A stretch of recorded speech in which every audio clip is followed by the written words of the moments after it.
Please Keralam ഭരിക്കുന്ന പാർട്ടിയുടെ സമുന്നതരായ നേതാവിനോടുള്ള ചോദ്യമാണ്. 2016 അധികാരത്തിൽ വരുന്ന സമയത്ത് കേരളത്തിലെ കടം എന്ന് പറയുന്നത് 1.5 ലക്ഷം കോടി രൂപയാണ്. ഇപ്പോൾ 25-ലെത്തി. നല്ലൊരു ഭരണമാണെങ്കിൽ ഒരു ചെലവുമില്ലെങ്കിലും ആൾക്കാർ തുടർഭരണം നടപ്പിലാക്കും. ലക്ഷക്കണക്കിന് കോടിക്കണക്കിന് രൂപ PR വർക്കിന് കൊടുക്കുമ്പോൾ ഇന്ന് കേരളത്തിൽ ജനിച്ച് വീഴുന്ന കുട്ടിയുടെ കടം അല്ലെങ്കിൽ കേരളത്തിൻ്റെ മൊത്തം കടം എന്ന് പറയുന്നത് 4.8 ലക്ഷം കോടി പ്ലസ് ആണ്. അപ്പോ അതിദരിദ്രരില്ലാത്ത രാജ്യം എന്ന് പറയുമ്പോൾ അതിദരിദ്രരില്ലാത്ത കേരളം എന്ന് പ്രഖ്യാപിക്കുന്ന സമയത്ത് ഇന്ന് വടക്കാഞ്ചേരി മുനിസിപ്പാലിറ്റിയിൽ 15-ാം ഡിവിഷനിൽ നിന്നാണ് ഞാൻ വരുന്നത്. ഇന്നും കുടിവെള്ളത്തിന് ബുദ്ധിമുട്ടുന്ന അമ്മമാരുണ്ട്, ഇന്നും വീടില്ലാത്ത ആളുകളുണ്ട്. എങ്ങനെ അതിദരിദ്രരില്ലാത്ത രാജ്യമായിട്ട് മാറും? എങ്ങനെ പ്രഖ്യാപിക്കുന്ന സമയത്ത് ഭക്ഷണം കിട്ടാതെ ദാരിദ്ര്യത്തിൽ പെടുന്ന ആൾക്കാരുണ്ട്? അങ്ങനെയാണെങ്കിൽ പിന്നെ ഇനിയിപ്പോൾ മഞ്ഞക്കാടിൻ്റെ ആവശ്യമില്ലല്ലോ, ഒന്നുമില്ലല്ലോ. നമ്മൾ വീട് കൊടുക്കുന്ന സമയത്ത് അല്ലെങ്കിൽ ജോലി കൊടുക്കുന്ന സമയത്ത് നമ്മൾ എപ്പോഴും പറയും തൊഴിലാളി പ്രസ്ഥാനമാണെങ്കിൽ 35 വയസ്സ് കഴിഞ്ഞിട്ടുള്ള എല്ലാ അമ്മമാർക്കും 1000 രൂപ നിങ്ങൾ കൊടുക്കുന്ന നികുതി പണത്തിൽ നിന്ന് പെൻഷൻ കൊടുക്കുന്നതിന് പകരം, സഹായം കൊടുക്കുന്നതിന് പകരം അവർക്കൊരു തൊഴിലുണ്ടാക്കി കൊടുക്കണം. ആ തൊഴിലിനുള്ള തൊഴിൽ സ്ഥാപനങ്ങൾ ഉണ്ടാക്കണം. നേരത്തെ പറഞ്ഞിട്ടുള്ളതുപോലെ തൊഴിലവസരങ്ങൾ സൃഷ്ടിക്കാനുള്ള കോഴ്സുകൾ കൊണ്ടുവരണം. PM ശ്രീ പദ്ധതി വിദ്യാലയങ്ങളിൽ കൊണ്ടുവരുന്ന സമയത്ത് 63,000 കുട്ടികളാണ് പൊതുവിദ്യാലയങ്ങളിൽ നിന്ന് ഈ വർഷം കൊഴിഞ്ഞു പോയിരിക്കുന്നത്. 1-ാം ക്ലാസ്സിൽ അഡ്മിഷന് 63,000 കുട്ടികളുടെ കുറവ്. നമ്മൾ എത്രയോ കെട്ടിടങ്ങൾ കെട്ടുന്നുണ്ട്, എത്രയോ കമ്പ്യൂട്ടർ ലാബുകൾ കൊടുക്കുന്നുണ്ട്. സാർ നേരത്തെ പറഞ്ഞു സംസ്ഥാന സർക്കാരിന് തൊഴിലിനെ കുറിച്ചിട്ട് PSC നിയമനം ഉദ്യോഗസ്ഥന്മാരെ അറിയിച്ചു കഴിഞ്ഞാൽ ഞങ്ങൾ കൊടുക്കും. കൃത്യമായിട്ടുള്ള ബ്യൂറോക്രസി സംവിധാനം ഉണ്ടെങ്കിൽ തൊഴിലന്വേഷിച്ചിട്ട് പല മേഖലകളിലും ബംഗാളികളെ പോലെ പണിയെടുക്കേണ്ട അവസ്ഥ ഇന്ന് കേരളത്തിൽ യുവാക്കൾക്ക് ഉണ്ടാവില്ലായിരുന്നു. ഇതിനൊക്കെ വഴിവെച്ച് 10 കൊല്ലമായിട്ട് എല്ലാ സ്ഥാപനങ്ങളും അടച്ചുപൂട്ടി ഏറ്റവും കൂടുതൽ ആളുകൾ കേരളം വിട്ടിട്ട് പോയിക്കൊണ്ട് പഠിക്കാൻ വേണ്ടിയിട്ടും തൊഴിലവസരങ്ങൾ അന്വേഷിച്ചിട്ടും പോകുന്ന സമയത്ത് ഇനി മറ്റാരുണ്ടെന്ന് പറയുന്നത് ആഭാസത്തരല്ലേ? അതുപോലെ തന്നെ ഞങ്ങളുടെ ഡിവിഷനിലെ ഞങ്ങളുടെ നാട്ടിലെ ഈ വെള്ളമില്ലായ്മ ജൽജീവൻ മിഷൻ പദ്ധതി പ്രകാരം പ്രധാനമന്ത്രി എല്ലാ വീടുകളിലേക്കും വെള്ളം കൊടുക്കണം എന്ന് പറയുന്നുണ്ട്. എന്നിട്ടും ഇവിടെ ഇരിക്കുന്ന പലർക്കും അറിയാം, പലരുടെയും വീടുകളിൽ വെള്ളം എത്തുന്നില്ല. വാട്ടർ അതോറിറ്റിയിൽ ഇപ്പം അദ്ദേഹം പറഞ്ഞ പോലെ അന്വേഷിക്കുന്ന സമയത്ത് കൈമലർത്തുകയാണ്. ജൽജീവൻ മിഷൻ പദ്ധതിയെ കുറിച്ചിട്ട് കേട്ടിട്ടേ ഇല്ല. പേര് മാറ്റി പദ്ധതികൾ ഇംപ്ലിമെന്റ് ചെയ്യുന്ന സമയത്ത് സാധാരണക്കാരിലേക്ക് പ്രാഥമിക ആവശ്യമാണ് വെള്ളം. അതെങ്കിലും കൊടുക്കാൻ പറ്റിയിട്ടില്ലെങ്കിൽ സാർ അതിന് മറുപടി പറയും. ഓക്കെ ബിനോയ്, വീണ്ടും ചോദ്യം. വളരെ നല്ല കുറച്ച് ചോദ്യങ്ങളുണ്ട്, വളരെ നന്നായി ചോദിച്ചു. അതിൽ കടത്തിന്റെ കാര്യമാണ്, കടത്തിന്റെ കാര്യമാണ് പറഞ്ഞത്. കടത്തിലൊരു വിഷയം, അത് കടത്തിന് എങ്ങനെയാണ് കേരളത്തിന്റെ കടത്തിന്റെ വളർച്ച എന്നതിനെ സംബന്ധിച്ച് ശരിയായ ധാരണയില്ലെന്ന് തോന്നുന്നു. നമുക്കറിയാം കേരളത്തിന്റെ കടം ഓരോ 5 വർഷം കൂടുമ്പോഴും ഇരട്ടിയാകുന്ന ഒരു പ്രവണതയുണ്ട്. അത് ഉമ്മൻചാണ്ടിയുടെ കാലത്ത് 70,000 കോടി, പിന്നീട് 1,40,000 കോടി, പിന്നീട് അത് വീണ്ടും വന്നപ്പോ വീണ്ടും അത് 2,80,000. ഇപ്പോ ആ കണക്കിന് നോക്കുകയാണെങ്കിൽ കേരളത്തിന്റെ കടം ഒരു 6 ലക്ഷം കോടി രൂപ ആകേണ്ട സ്ഥാനത്താണ് സഹോദരി പറഞ്ഞതുപോലെ ഒരു 4.8 ലക്ഷം. അപ്പൊ അത് കടത്തിന്റെ വർധനവല്ല, കടം കുറയുകയാണ്. കാരണം നമുക്കറിയാം 2022-23 GSDPയുടെ കടമുണ്ടായിരുന്നത് 42%. ഇപ്പൊ അത് 37.5 അപ്പൊ കടം കുറയാണ് കേരളത്തിൽ. അതൊന്ന്. അപ്പൊ ആ പറഞ്ഞത് വസ്തുതയല്ല, ആ പറഞ്ഞതിൽ വസ്തുതാപരമായ തെറ്റുണ്ട്.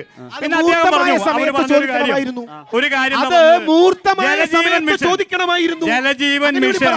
പദ്ധതി എന്ന് പറഞ്ഞാൽ ജലജീവൻ മിഷൻ പദ്ധതി എന്ന് പറഞ്ഞാൽ 4.5 ലക്ഷം പ്ലസ് പറഞ്ഞിട്ടുണ്ട്. 4.5 ലക്ഷം കോടി പ്ലസ് പറഞ്ഞിട്ടുണ്ട്.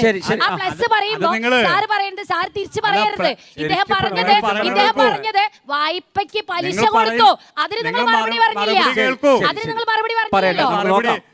മറുപടിയാണ് ആവശ്യമെങ്കിൽ നിങ്ങൾ പ്ലസ് നമ്മൾ പറയാ. ഒരു 2 കോടിക്കോ 3 കോടിക്കൊക്കെ അല്ലേ പ്ലസ് പറയാ. 1.5 ലക്ഷം കോടിക്ക് പ്ലസ് എന്നാ നിങ്ങൾ പറയാ. ഇതൊക്കെ ഞാൻ പറയണത് കേരളത്തിന്റെ കടം എന്ന് പറഞ്ഞ നിങ്ങൾക്ക് വസ്തുത മനസ്സിലാക്കണമെങ്കിലാണ് ഞാൻ പറഞ്ഞത്. കേരളത്തിന്റെ കടം 70,000 കോടിയാണ് ഉമ്മൻചാണ്ടിയുടെ കാലത്ത്, 1.40 അതിന്റെ ഇരട്ടി 2.80 1-ാം പിണറായിയുടെ കാലത്ത്. അങ്ങനെയാണെങ്കിൽ ഇപ്പൊ 6 ലക്ഷം കോടിയുടെ മേലെ പോണം. അതാണ് നിങ്ങൾ പറഞ്ഞത് 4.8. കടം കുറയാണ്. പിന്നെ കടമെന്ന് പറയുന്നത് ഒരു കാര്യം കൂടി നിങ്ങൾ മനസ്സിലാക്കിയോ? കടം എന്ന് പറയുന്നത് നമ്മൾ ആധാരം കൊണ്ടുപോയി ലോൺ എടുക്കണ പോലെയല്ല. രാജ്യത്ത് ധനഉത്തരവാദിത്ത നിയമമുണ്ട്. ഒരു സംസ്ഥാനത്തിന് എടുക്കാവുന്ന കടത്തിന്റെ പരിധി കേന്ദ്ര ഗവൺമെന്റ് നിയമത്തിലൂടെ നിശ്ചയിച്ചിട്ടുണ്ട്. തോന്നുന്ന പോലെ അല്ല എടുക്കുക. അപ്പൊ കടമെന്ന് പറയുന്നത് അങ്ങനെ പിണറായി വിജയന്റെ ഗവൺമെന്റിന് തോന്നുന്ന പോലെ എടുക്കാൻ പറ്റണമെന്നല്ല. നിങ്ങൾ നിയമങ്ങളും വസ്തുതകളും പറയുമ്പോ ഇങ്ങനെ ഒച്ചുണ്ടാക്കിയിട്ട് കാര്യമില്ല. പിന്നെ മറ്റൊന്ന് നിങ്ങൾ പറഞ്ഞു ജലജീവൻ മിഷന്റെ ഒരു പ്രശ്നം എന്താ വെച്ചാൽ 191 കോടി രൂപ ശരിയായിട്ടുള്ള രീതിയിൽ മാർച്ചില് ശരിയായിട്ടുള്ള പ്രൊജക്ട് കൊടുക്കാത്തതിന്റെ പേരിൽ 191 കോടി രൂപയാണ് ഇപ്പൊ ലാപ്സ് ആവാൻ പോകുന്നത്. അതിന് മറുപടി ഇല്ലേ? പറഞ്ഞ മറുപടിയാണ് പറഞ്ഞു വരുന്നത്. നിങ്ങൾ പറഞ്ഞ കടത്തിന്റെ കാര്യത്തിലുള്ള പെശക ഞാൻ ചൂണ്ടിക്കാണിച്ചില്ലേ? അടുത്തേക്ക് വരാം. ഒരു മിനിറ്റ് ശാന്താവൂ. നിങ്ങൾക്ക് ഉത്തരമാണ് ആവശ്യം എങ്കിൽ നിങ്ങൾ ശാന്താവൂ. ജലജീവൻ മിഷൻ എന്താ ജലജീവൻ മിഷന്റെ കഥ? ജലജീവൻ മിഷനിൽ സ്രോതസ് കണ്ടെത്തലില്ല. അതൊരു ഉത്തരേന്ത്യക്ക് വേണ്ടി ഉണ്ടാക്കിയ പദ്ധതിയാണ്. അതിന്റെ ഒരു വിഷയം 50% കേരളത്തിന്റെ 50%വും കേന്ദ്രത്തിന്റെ 50%വും. ഈ കേരളത്തിന്റെ പ്രത്യേകത എന്താ? നിങ്ങള് കേരളത്തിന്റെ പ്രത്യേകത മനസ്സിലാക്കണം. ജലജീവൻ മിഷൻ ഒരു ഉത്തരേന്ത്യൻ പദ്ധതിയാണെന്ന് ആദ്യമായിട്ടാണ് ഒരു CPM നേതാവ് പറയുന്നത്. ഒരു പ്രദേശമാണ് ഇവിടത്തെ പ്രശ്നം.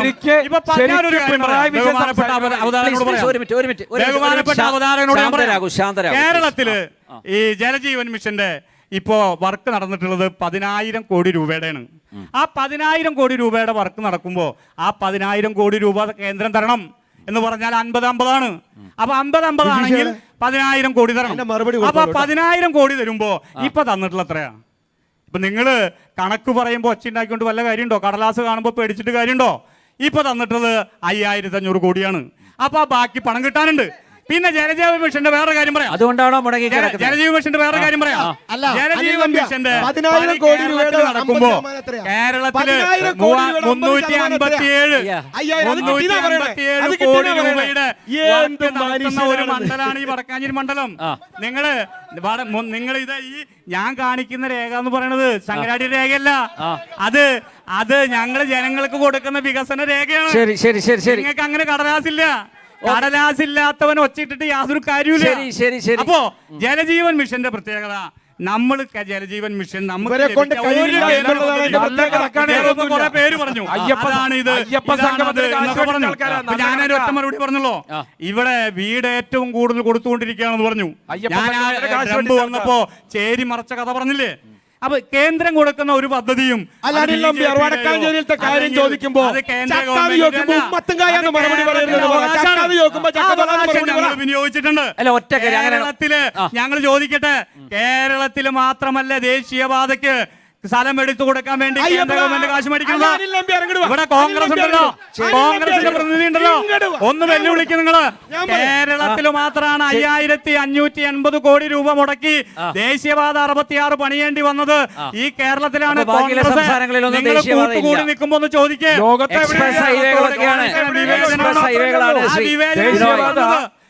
ഒരു പദ്ധതിയും കേന്ദ്രത്തിന്റെ പദ്ധതി അത് BJPയുടെയോ കേന്ദ്ര ഗവൺമെന്റ് പദ്ധതിയല്ല, അവകാശമാണ് കേരളത്തിന്റെ.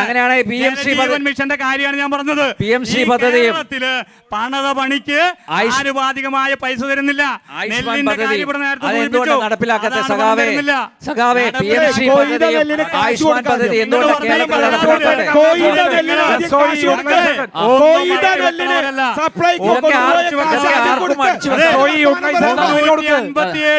കോടി രൂപയുടെ പദ്ധതികളാണ് എന്ന് ഈ കടലാസിൽ എഴുതി വെച്ചിട്ടുണ്ട്. ഇത് ഞങ്ങൾ നടത്തുന്നത് നിങ്ങളോട് പറയാനുള്ളത്, നിങ്ങൾ നിങ്ങളുടെ യോഗം കൂടുമ്പോ ഇതിന്റെ വിഹിതം തരാൻ പറയാ. ബഹുമാനപ്പെട്ട BJP നേതാവിനോട് എനിക്ക് പറയാനുള്ളത് ഇത് തന്നെയാണ്. കേരളത്തിന്റെ എല്ലാ സാമ്പത്തികമായ തടസ്സങ്ങൾ ഉണ്ടാക്കുന്നു. ഇപ്പൊ നമുക്കറിയാം. അത് ചർച്ച ചെയ്യുമ്പോ നമ്മൾ വസ്തുതകളിൽ ചർച്ച ചെയ്യണം. ഒച്ചപ്പാടും ബഹളവും നമുക്ക് എല്ലാവർക്കും ഉണ്ടാക്കാം. നിങ്ങൾ മനസ്സിലാക്കേണ്ട ഒരു കാര്യം, കേരളത്തിന്റെ സാമ്പത്തികമായി ബുദ്ധിമുട്ടിക്കുന്നു സമ്മതിക്കുന്ന ഏതെങ്കിലും ഒരു കോൺഗ്രസ്സുകാരൻ ഇവിടെ ഉണ്ടോ? കേരളത്തിന്റെ മണ്ടത്തരം, മുഖ്യമന്ത്രി പോയി സമരം ചെയ്തില്ലേ? കർണാടകയിലെ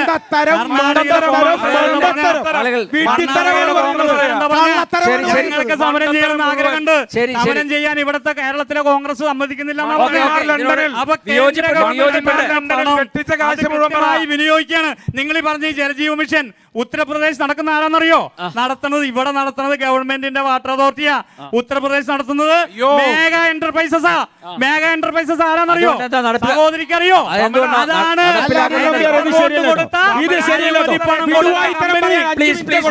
കൊടുത്തത്. ഇതാണ് പറഞ്ഞത്. കേരളത്തിൽ ഗവൺമെന്റ് ഉൾപ്പെടെ ഇതൊരു സൈക്കിളാണ്. അവിടെ നിന്ന് കമ്മീഷൻ മേടിച്ച് BJP ഇവിടെ നടക്കില്ല എന്നുള്ളത് കൊണ്ടാണ് ഇവിടെ അർഹതപ്പെട്ട വീതം തരാത്ത. ഞാനിത് വേണ്ടി പറഞ്ഞതല്ല. അവർക്ക് പറയാനുണ്ട്. ഇങ്ങനെ പറഞ്ഞു പോയ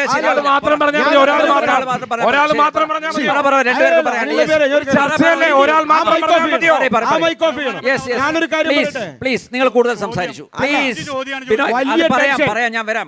വലിയ ടെൻഷൻ ഉണ്ടായിരുന്നു. ഗോവിന്ദൻ മാഷ് പോയാൽ ഈ പാർട്ടിയിൽ ഇതുപോലെ നുണ പറയാൻ വേറെ ആളില്ലെന്നാ ഞാൻ കരുതിയത്. ഉണ്ട് കേട്ടോ, നന്നായിട്ടുണ്ട്.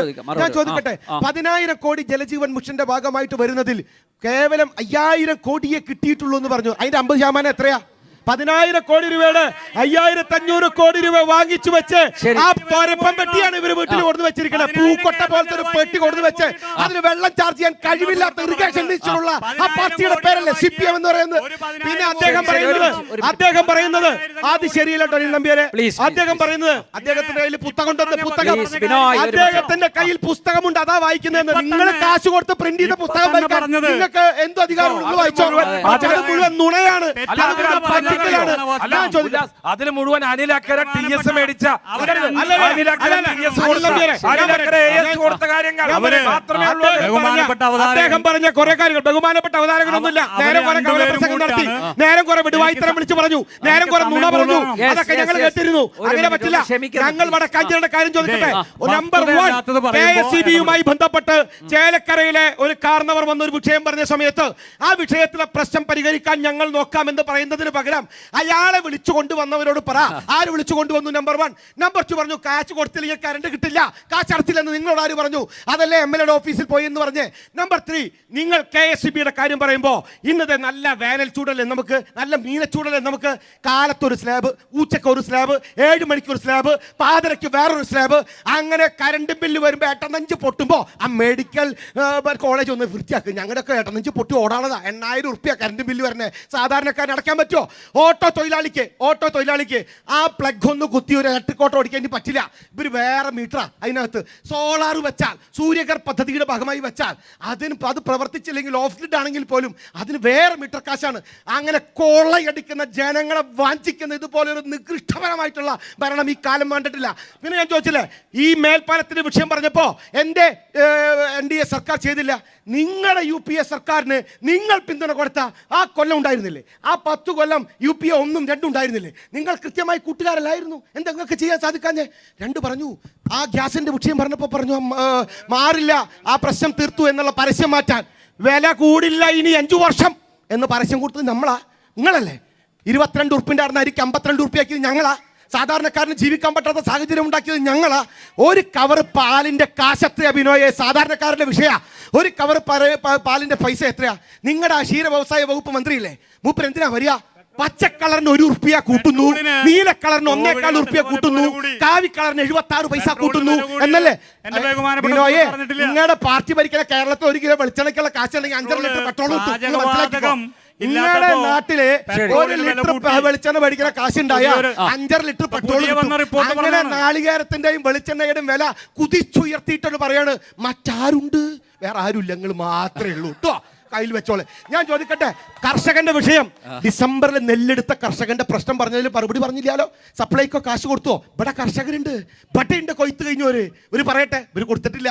സാധാരണക്കാരൻ്റെ ഒരു പ്രശ്നം അഡ്രസ് ചെയ്യില്ല. കറണ്ട് ബില്ല് സാധാരണക്കാരൻ്റെ പ്രശ്നമല്ലേ? അരിക്ക് വില കൂടുന്നത് സാധാരണക്കാരന്റെ പ്രശ്നമല്ലേ? വെളിച്ചെണ്ണയ്ക്ക് വില കൂടുന്നത് സാധാരണക്കാരന്റെ പ്രശ്നമല്ലേ? സാധാരണക്കാരന്റെ ഏത് പ്രശ്നം അഡ്രസ് ചെയ്തിട്ടുള്ള പെട്രോൾ വില കൂടുന്ന നെഞ്ചു പൊട്ടുന്നത് ചെറിയ പെട്രോളിന് വില കൂടുന്ന ആരുടെ കാര്യമാണ്. നാഷണൽ ഹൈവേയുമായി ബന്ധപ്പെട്ട് കൃഷ്ണുണ്ണി ഒരു കാര്യം പറയട്ടെ. നാഷണൽ ഹൈവേയുമായി ബന്ധപ്പെട്ട് ഒരു കലക്ക് കലക്കിയില്ലേ ആള് വാച്ച നോണേട്ടോ. അതായത് 67,000 കോടി രൂപ കേന്ദ്ര സർക്കാർ പദ്ധതി, അത് കേന്ദ്രത്തിന്റെ ഔദാര്യമല്ല കേട്ടോ, നിങ്ങളുടെ അവകാശം. അത് യഥാവധി കൃത്യമായി മനസ്സിലാക്കി നിങ്ങളിലേക്ക് എത്തിക്കുന്ന ദീർഘവീക്ഷണമുള്ള ഒരു സർക്കാർ കേന്ദ്രത്തിൽ ഉണ്ട് എന്നുള്ളതാണ് ഞങ്ങളുടെ ടേക്ക്. അതാണ് ഞങ്ങൾ അവകാശപ്പെടുന്നത്. രണ്ടാമത്തെ കാര്യം, 67,000 കോടി രൂപ കേന്ദ്ര സർക്കാർ നടക്കുമ്പോൾ അത് NH പണിയാനല്ല കേട്ടോ, 5,000 രൂപ നുണയാണ് പറയുന്നത്. പച്ച കല്ല് വെച്ച നുണ. പക്ഷെ മുഖത്തൊരു വ്യത്യാസം ഉണ്ടാവില്ല ഇവർക്ക്. അത് ഇടതുപക്ഷത്തിന്റെ ഒരു പ്രത്യേക രീതിയാണ്. ഈ പച്ച പച്ച നടക്കിടക്ക് പറയരുത്. പച്ച പച്ച കുഴപ്പമില്ല. ഞാനൊരു കാര്യം പറയാം. ജമാഅത്തെ ഇസ്ലാമിനെ ഒക്കത്ത് വെച്ച് മുലയൂട്ടിയ നിങ്ങളാണോ ഞങ്ങളോട് പറയുന്നത് വർഗീയവാദികളെ കഴുത്തിൽ വെച്ച് വർഗീയവാദികളെ ഒക്കത്ത് വെച്ച് വർഗീയവാദികളെ കൂടെ ഇരുന്ന് പ്രവർത്തിച്ച നിങ്ങൾ, വാദമാർഗവാദത്തിന്റെ അച്ഛനും അമ്മയുമായി പ്രവർത്തിച്ച നിങ്ങൾ ഞങ്ങളെ പഠിപ്പിക്കാൻ വരുന്നു? അതുകൂടെ വന്നു. അതുകൂടെ വന്നു. സാന്ദർഭിക വശാലാണെങ്കിലും അനിൽ നമ്പ്യ എന്റെ അച്ഛന്റെ കാര്യം അത് സൂത്രപ്പണിയാ. നാഷണൽ ഹൈവേ 67,000 കോടി രൂപ അത് കൃത്യമായിട്ട് 5,000 കോടി രൂപ കേരളത്തിൽ നിന്ന് മാത്രമാണ് കേന്ദ്രം പണം വാങ്ങുന്ന ന്യായമാണ്, കാര്യമാണ് ഞാൻ പറഞ്ഞത്. അനിൽ നമ്പ്യ അനിൽ നമ്പ്യ 67,000 കോടി രൂപ കേന്ദ്ര സർക്കാർ കൊടുക്കുന്ന സമയത്ത് സ്ഥലം ഏറ്റെടുക്കുന്നതുമായി ബന്ധപ്പെട്ട് 25% ഈ വിഷയം പൂർത്തിയായിരിക്കാൻ സമ്മതിക്കണം. ഈ സ്ഥലം ഏറ്റെടുക്കുന്നതുമായി ബന്ധപ്പെട്ട് 25% പൈസ കൊടുക്കാൻ ഈ കേരള സർക്കാർ തീരുമാനിച്ചു. 25% 7,000 കോടി രൂപ വരും. കൊടുത്തില്ല. എന്നിട്ട് 62,000 കോടി രൂപ കൊണ്ട് ഈ കാര്യം നടപ്പിലാക്കിയത് നിങ്ങൾക്ക് സമ്മതിക്കാൻ സാധിക്കില്ല. നിങ്ങളുടെ മരുമകനല്ലേ? എന്നെ വിളിച്ചില്ല എന്ന് പറഞ്ഞ് കരഞ്ഞത്, പൂങ്കണ്ണീർ ഒഴിച്ചത് നിങ്ങളുടെ മരുമകനല്ലേ? ഒരു സഹോദരിക്ക് ഒരു ചോദ്യം ചോദിക്കാനുണ്ട്. പ്ലീസ്. അല്ല, 5,000 കോടി രൂപ CPM-ന്റെ ഓഫീസിനാണ്. 5,000 കോടി രൂപ CPM-ന്റെ ഓഫീസിനാണ്. ജനങ്ങളുടെ പണം വാങ്ങിച്ച്